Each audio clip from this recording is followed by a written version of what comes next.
Hi guys, I'm Brooke and this is Pippa and we travel full-time in my 1990 Coleman Pop Up, and today we are talking about travel mistakes that I've made. If you guys don't know us already, I have been on the road with my dog since August of 2020 and we have been in a Class C RV. We traveled the most of our journey in my Honda CRV, just living out of the back, and now we have our pop-up. I have made a lot of mistakes over the past couple years and I figured I would share them with you so you guys could learn a little bit from me and my mistakes and hopefully not make them yourselves, or just to be aware of them. I'm sure that this could be a 5-part series because I am not perfect.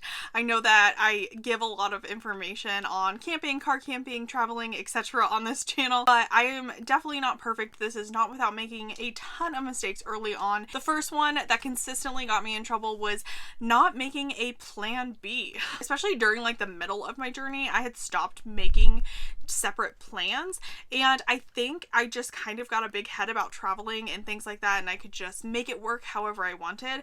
But most of the times that I've been frustrated on the road has been when I have completely skipped over making a second plan for an area, especially if I had never been there before, or even if I had been there before and the free camping or campsite that I wanted to go to was either full or closed, or there was a fire or something that was going on and I just kind of was left high and dry. That plan B, just knowing where that next camp spot is that you want to try, what you're going to do in the event of adverse weather, what you're going to do if you get there and it's super busy or you feel sketched out or this or that or the other. It's just one of those things that you kind of have to have in the back of your mind. It's not that you have to fully plan out a plan B, C, D, E, F, but it gets so frustrating if you've driven for hours and hours, you're tired, you're hungry, and then it feels like such a big burden when you get to that campsite or that spot and it's closed, or you just don't like it, or whatever the case may be, and it's just keeps that frustration at bay and from you kind of having a short fuse or something, if you just know where the next place you're gonna go try is. The second one is not interacting with my camping neighbors or even Forest Service or local law enforcement. So I know it seems like I'm very out in the middle of nowhere, and very few times I am that far away. I like to have cell phone service so I can work from my campsite. I like to be able to set up for a week or two at a time, and so that usually requires cell phone service. So if you're close enough to a cell tower, it's probably a more populated camping area, and Forest Service, law enforcement, or other people are always going to be around.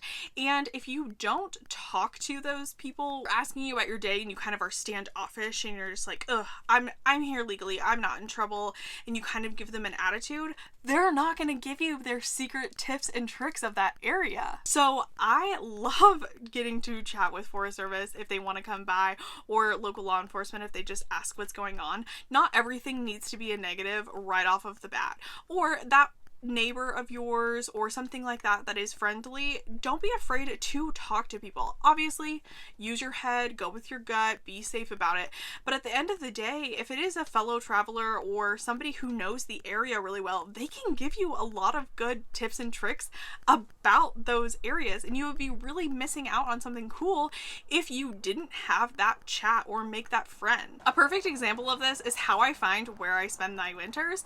I probably won't spend this winter in this area, but I have spent the last 2 winters in this very, very specific spot in Arizona because I talked to the landowner that was right across the highway from where I stay. I have 5 bars of T-Mobile at that campsite. I can stay there the entire time and it's completely free because the landowner that's across the street has vouched for me 2 years in a row to Forest Service, and so nobody comes by and bothers me. And if I didn't make that friend, if I didn't walk up to that 4-wheeler when they wanted to chat and met them with a really grumpy, weird attitude, they would have not given me this golden camp spot that I used outside of the parameters of having to pay for a long-term visitor pass or something like that.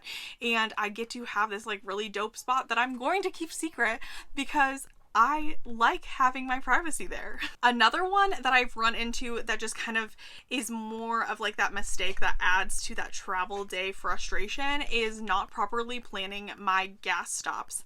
I am notorious for running my tank a little bit too low. And I know there are a lot of people who also do that. I think it is just something where there are people who plan really well when they are traveling and there's people who don't. And for me, I don't realize it until it's almost too late a lot of the times. I fortunately have never run out of gas when I've been traveling. Where's this? I fortunately have never run out of gas, but I have been way too close way too many times. And so I now have a rule for myself that I just fill up whenever I see one. If I'm under half a tank, I know that might be way too many, but I've had too many of that anxiety ridden just problems surrounding that. And when you are in more remote areas, if you're not on a main highway, which I'm not a lot of the times, you have no idea sometimes how far it is between gas stations. It's not like if you're just on 70, going straight across, you're gonna have them at, trucker intervals basically. And so I've run into an issue way too many times now to have that not be a rule, because I just don't want to be walking on the highway with a gas can. Another big one for me is stressing about a schedule. So this was something that I ran into very early on and have since completely let go of. But there were times at the very beginning where I had all these plans and grand dreams that I wanted to hit all of these, different sites and sources, and maybe I would go here and then I would chase this weather and look at this place, and I had it planned out like week by week, and I would get somewhere and then maybe didn't want to stay there for more than a few days, or there wasn't a Walmart nearby, so it just got difficult to stay somewhere without groceries, or I just had this made up schedule in my head of where I should be going at certain times, and it just didn't work out.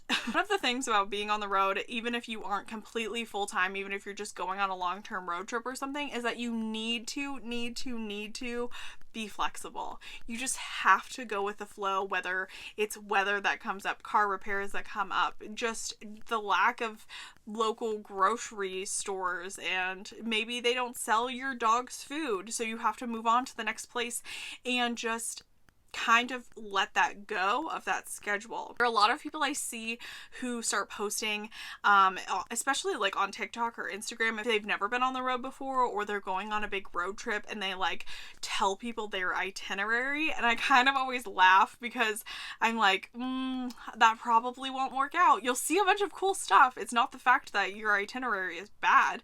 It's just the fact that planning something that rigidly doesn't leave any room for exploration, or driving past that sign and seeing that cool attraction and wanting to stop, or spend an extra day in this town, or spending an extra week here because the weather was really good and the campsite was really cool.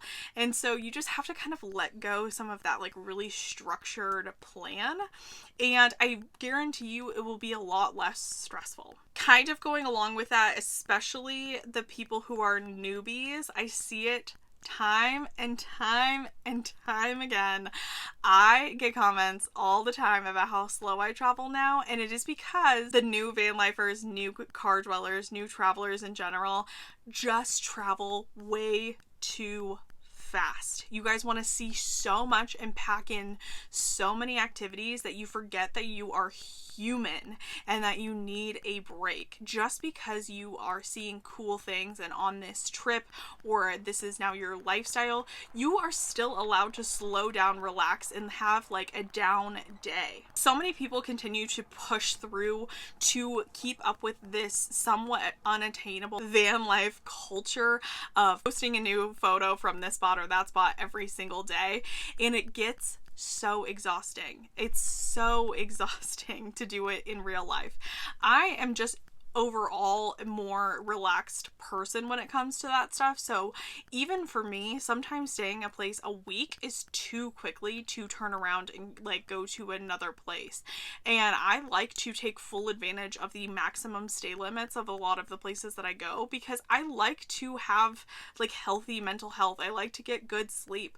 I like to have a little bit of a routine and keep Pippa on a schedule instead of just like packing up and bam, bam, bam, like going to all these places.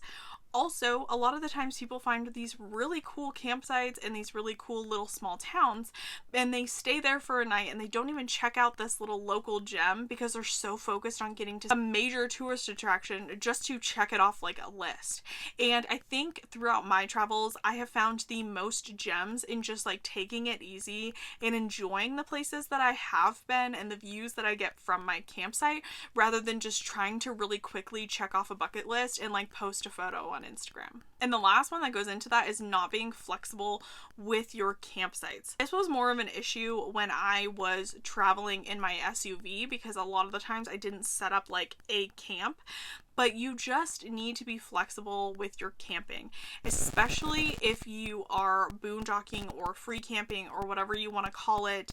A lot of the times you will run into the fact that it is free and open for anybody in the public to use can cause you to run into some issues, and it's not your spot. You did not pay for it. You did not reserve it.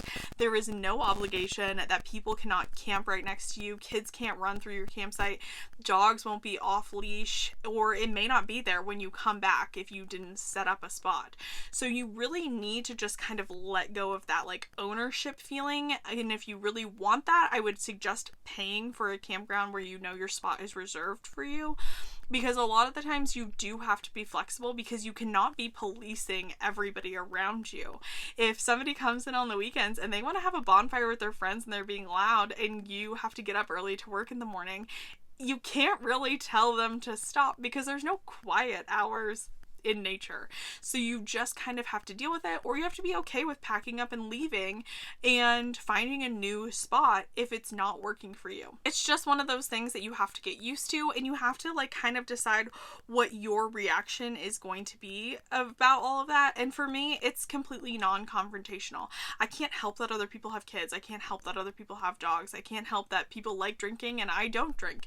And I just then have to know where my limit is dealing with all of that, and that I can move away if I want to, because I can always find another campsite or move a few sites down or something like that. But part of it was that I had to get over the fact that this isn't my area. This is free public land for everyone to use. So if I don't like my experience there, I just have to move on. So I hope some of these mistakes that I've made or things that I've learned has helped you in maybe planning your trip, or if you are fresh on the road. I hope you guys enjoyed this video. Thank you so much for watching. Please like, subscribe, share with a friend, and Pippa and I will see you guys on the next one.